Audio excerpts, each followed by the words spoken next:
Good morning, this is Tim from Retirement's Underrated. Welcome back to the channel. If you're not subscribed, please subscribe, but I appreciate you joining me today. A while ago, I was watching a video by Robert's Active Retirement. If you haven't been over there to his channel, please watch it.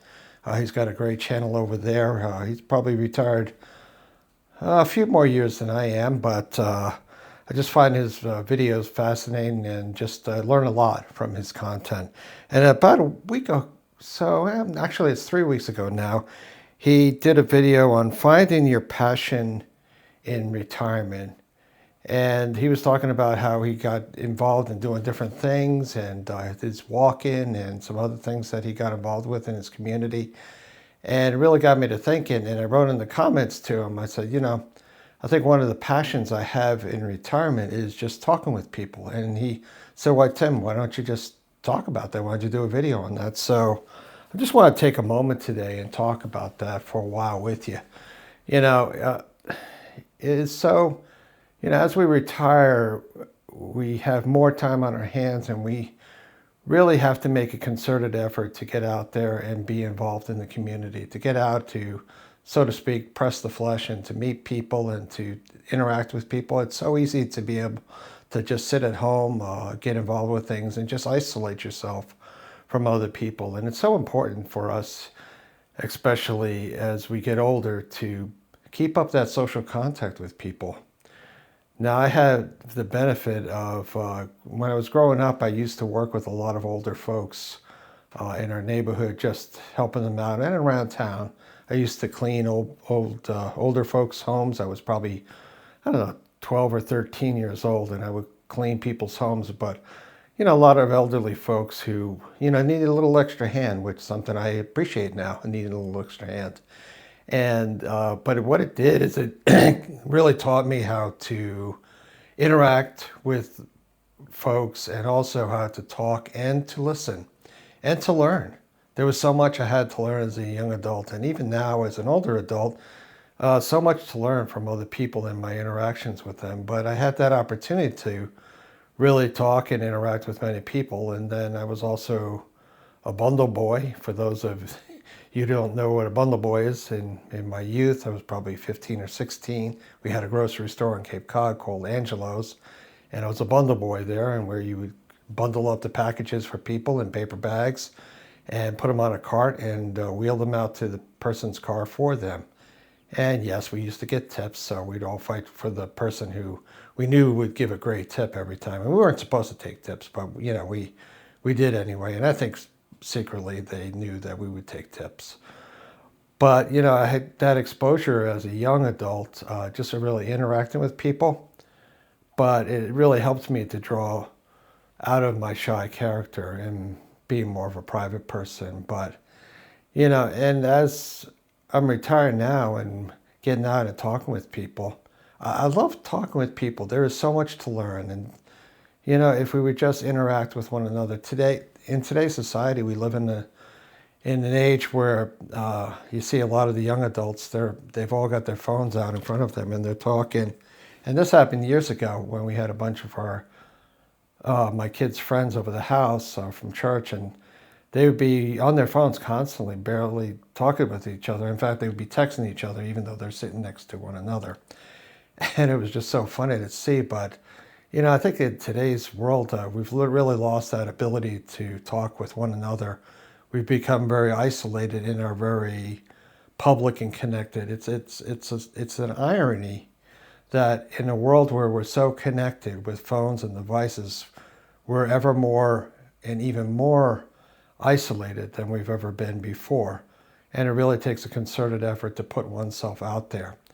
So years ago, I'll give you another story about when my kids would always know, we went up to North Conway, New Hampshire, and we were, a week together as a family in Conway, New Hampshire. Fun place to go in New Hampshire. If you ever get a chance, please go. But we were waiting to get in at a restaurant. It was warmer weather, and I'd say, well, why don't you guys go ahead and walk around town? I'll wait for our place in line. And as my kids, my son and my daughter went off with my wife to kind of walk up and down the street looking at the different shops. My my kids had made the comment. They said, "You know what? I bet when we get back, Dad is talking with somebody." And sure enough, I was. While I was waiting in line, I saw another guy who was a veteran, who was in the Army, and I started talking with him, and we struck up a conversation. And sure enough, I was talking up a storm, and I made a new friend, even though it was a friend for a short time.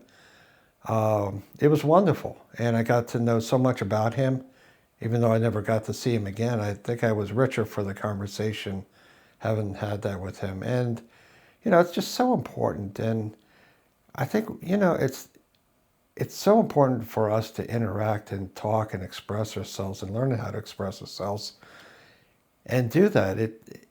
It's a good thing. It's a good thing for you as a person to talk with another, and maybe that's not your gift. I've been told I have a gift of gab. Well, maybe I do. Although when I get around the ladies and my wife and my daughter are talking, or even my daughter talking, they've got more words in their vocabulary. I think they probably use 10 times as more words as I do. And sometimes they talk, they can talk for hours. My daughter can talk for hours on the phone with her friends and just go on and on and on and on.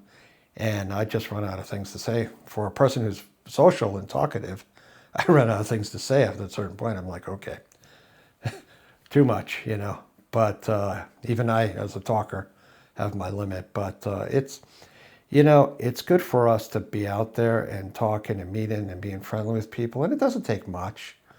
It just takes a certain, hello, how are you? How's your day? Or just say, hey, my name's Tim.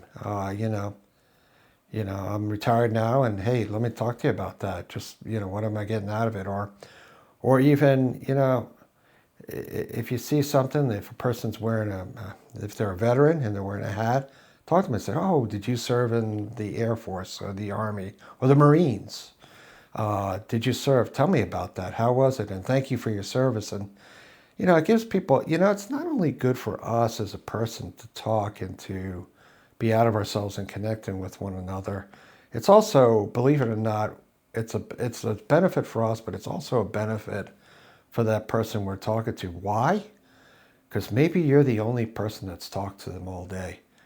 Maybe they've been ignored time and time out. Maybe you're the only person that they're going to talk to that day. Maybe they don't have anybody at home to talk to or to express themselves. Maybe they've wanted to talk about things, but they haven't had anybody who really wants to listen. And that's the thing, too, with talking and being social and be interactive and engage with people, is sometimes it's just people, I think, need folks to just listen. So people very rarely listen these days. So many folks are wrapped up in their own stuff, thinking about their own things, especially in the political community. My goodness, nobody listens to anybody. And that's carried over even to a lot of things. We've become very polarized. We've forgotten that it's okay to have differences. It really is, guys. I wouldn't want everybody to be just like me. How boring that would be. But I love it when people are so different. I became a great friend with a person at work who's been joining us for Thanksgiving for a number of years now. And I could tell you, we are polar opposites on many things. But I think sometimes it's our differences that make it a great friendship, that one's strength, one's weakness in one area is picked up by another person's strength in that area. And we help one another. We draw each other out. And so I think, as you're in retirement, or even as if you're not in retirement and you're living your life, take time out and just talk with people and be a listener. Be one who's engaged, and you may find you have made that person's day by being engaged. Another story, I was down getting my son's tires on my son's car. He's doing a mission trip over in Europe. And so I've got his car, it needs tires, and what we do as parents, take care of them. So I got tires put on his car, but as I was sitting there in the repair shop, I started talking up with an older fellow who was probably I'll say his 80s or so. And he was in a walker, and, he strolled in with his walker, and then I saw my old dentist that I went to who retired, his wife, who they actually live in the neighborhood where we are. And I recognized her, and I just started talking with her. I said, "Oh yeah, I'm your neighbor. How's your husband doing?" And we talked, and we talked for quite some time. And I talked about doing the YouTube channel here, and and one of them asked, "Well, why, what do you talk about? What's a retirement YouTube channel about? What do you do?" And it's about this. It's about sharing thoughts, about sharing what we're learning, what we're growing in. So, thank you, Robert, for bringing this whole thing to mind. What are our passions? What do we like doing? And talking with people is just one of many things that I love doing. I love the YouTube community and the people that I've been able to meet. A lot of fun people out there. And, what a diverse group of people, too. And I think I learned so much. I think of Robert's channel and, Sam's retired inspired channel. He just does an incredible job.